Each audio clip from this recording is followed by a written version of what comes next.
Olá a todos, hoje vou-vos falar um pouco sobre uma das temáticas que eu mais gosto. Vocês sabem que eu estou ligada ao interesse pela cultura asiática e nomeadamente a cultura coreana. Por isso vou-vos falar um pouco de minha primeira série de televisão coreana que assisti e que acabou por também despertar o meu interesse por aquela cultura.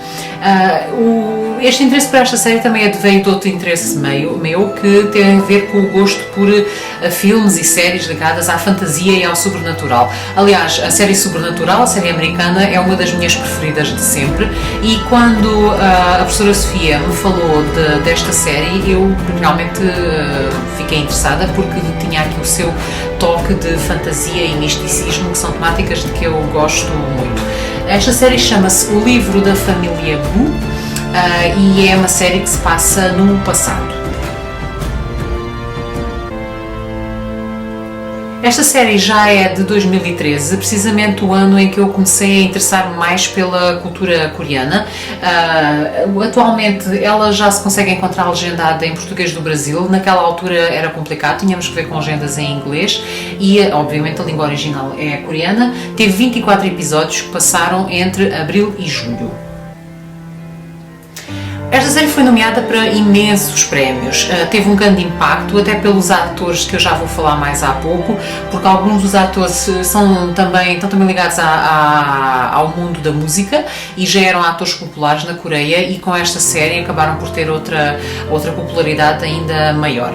Seja como for, a série ganhou muitos prémios, nomeadamente quanto aos atores, os atores novos, os chamados Rookie Awards dos atores, mas também da banda sonora, que é de facto excepcional. Vamos falar então um pouco sobre o elenco da série. A série passa-se à volta de um casal. O protagonista principal é o Kang-chi, interpretado pelo ator Lee Song-gi. E a protagonista é uma cantora muito popular na Coreia que se chama Suzy e ela interpreta a personagem de Yeol.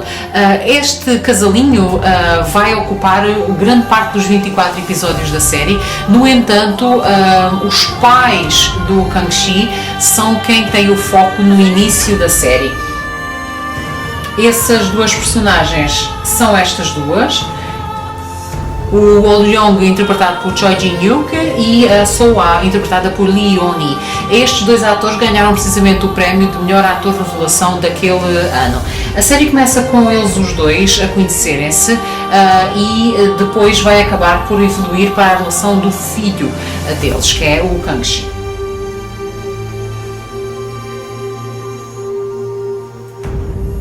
Outras personagens importantes na história vão ser o Gwang-won, este é o mau da fita, é mesmo muito mau. O Pyong-jun é o pai da Yeol.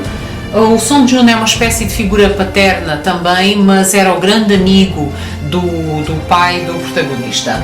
O Tae-soo é uma espécie de irmão do protagonista. A Jong-ju é uma espécie de irmã.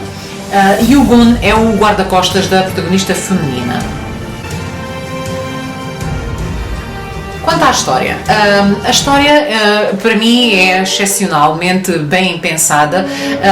Tem então duas gerações. A primeira geração, a do pai do protagonista, é muito trágica. Ele é uma figura sobrenatural, ele é uma espécie de...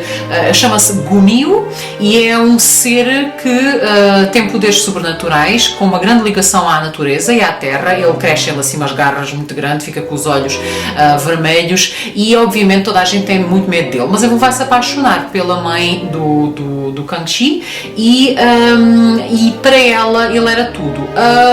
Apesar de um pequeno grande problema, é que ela não sabia que ele era este ser sobrenatural quando se apaixonou por ele. Quando ela descobre aquilo, pronto, cai do carne a trindade e há ali uma grande desgraça pelo meio. No entanto, ela fica grávida e tem realmente o filho.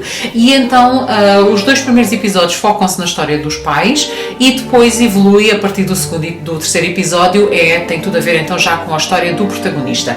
O Kang-chi cresce como se fosse órfão, é criado por uma família amiga e acaba por conhecer e interessar-se pela Yeol, já adulto. Ele não sabe ainda muito bem que ele tem aquela herança do pai, porque ele ainda não tem 18 anos. E então, quando ele fizesse os 18 anos, é que os seus poderes se iam revelar. E então, nos primeiros episódios, ele começa a achar mudanças muito estranhas no corpo dele, nomeadamente a força, os cheiros, e quando acontece ali uma grande desgraça na vida dele, um acontecimento muito marcante, ele acaba por explodir. Portanto, ele faz os 18 anos e a partir daí ele descobre que ele é um Gunil também. E acaba por afetar todos os outros membros da sua família adotiva e a própria Yeol, que vai conhecer esse seu segredo muito mais cedo do que a mãe dele conheceu o segredo do pai. Aqui temos algumas fotografias, nomeadamente quando ele foi abandonado pela mãe, foi deixado no rio e depois é recolhido por aquele que vai ser o pai adotivo.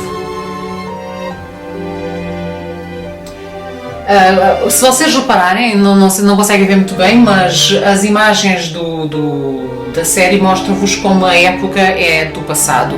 É uma das coisas que eu mais me interessa nestas séries de época, tem a ver com mostrarem da história e da cultura do antigamente da Coreia, porque as roupas e mesmo a própria música associada, para mim, são de facto muito interessantes.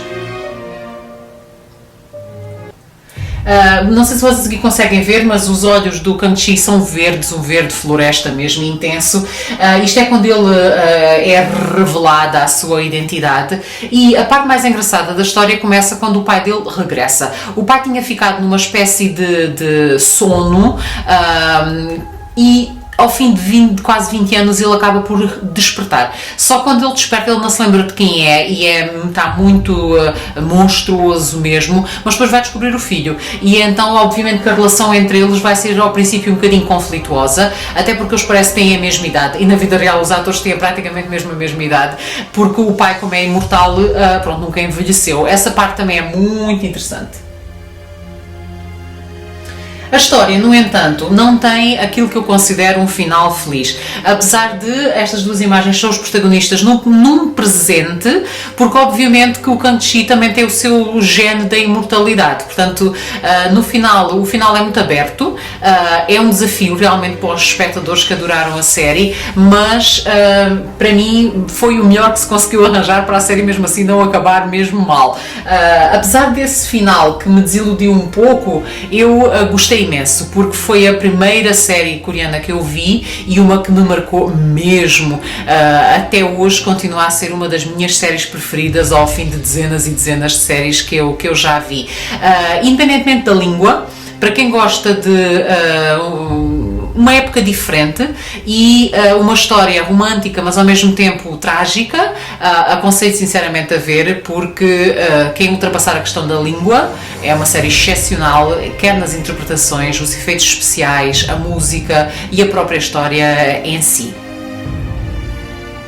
Fica a sugestão para Gu Family Book, o livro da família Gu. Quem quiser ver o trailer no YouTube, há muitas versões disponíveis. Obrigada!